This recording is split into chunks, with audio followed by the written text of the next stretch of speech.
There are places where the dark never sleeps, where shadows whisper, and the unknown watches from just beyond the veil. Supernatural horrors, unsolved mysteries, and things that should not exist.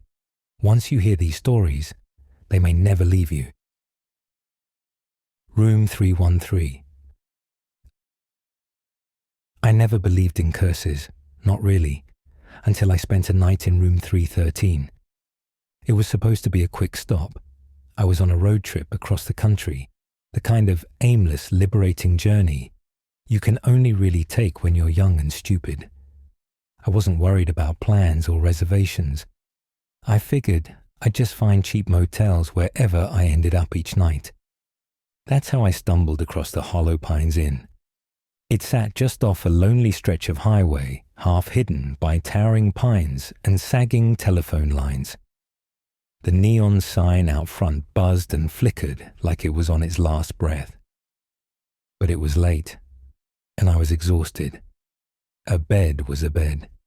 The lobby smelled like mildew and old carpet. Behind the counter sat a woman who looked like she had been carved from wax. Motionless, waxy-skinned, with thin grey hair pulled into a bun so tight it looked painful. "Just one night," I said. She stared at me for an uncomfortable moment before sliding a tarnished key across the counter. Room 313. I remember because I almost made a joke about it, how horror movies always use numbers like that. But something about the way she looked at me made the words die in my throat. The hallways were dim and crooked, the carpet stained and lumpy underfoot.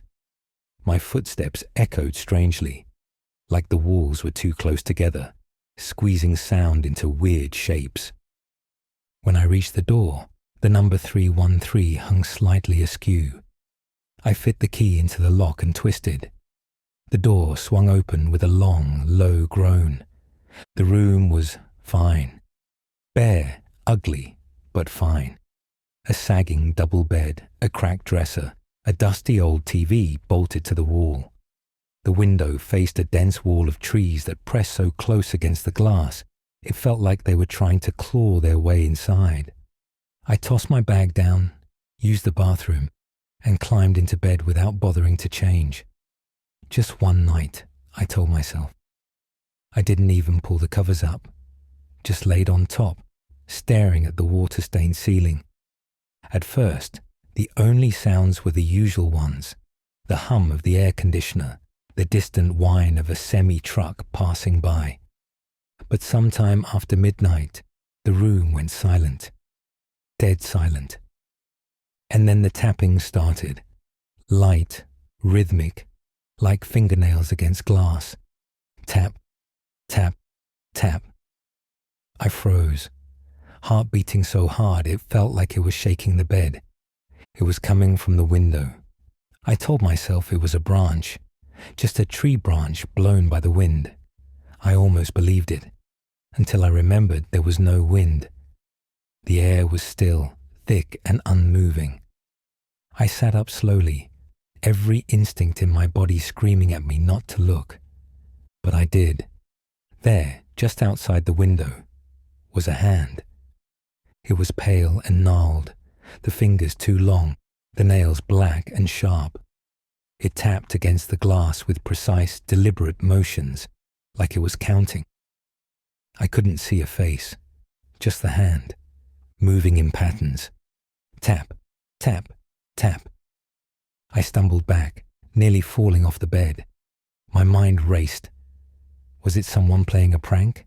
A drifter? A hallucination? Before I could move, the hand stopped tapping. It flattened against the glass, and the window began to slide open, even though I was sure, positive, that I had locked it when I came in. I didn't think. I ran. I sprinted out of the room down the crooked hallway, past the front desk where the waxy woman still sat. Except now, her head was tilted at a grotesque angle, and her mouth hung open in a silent scream.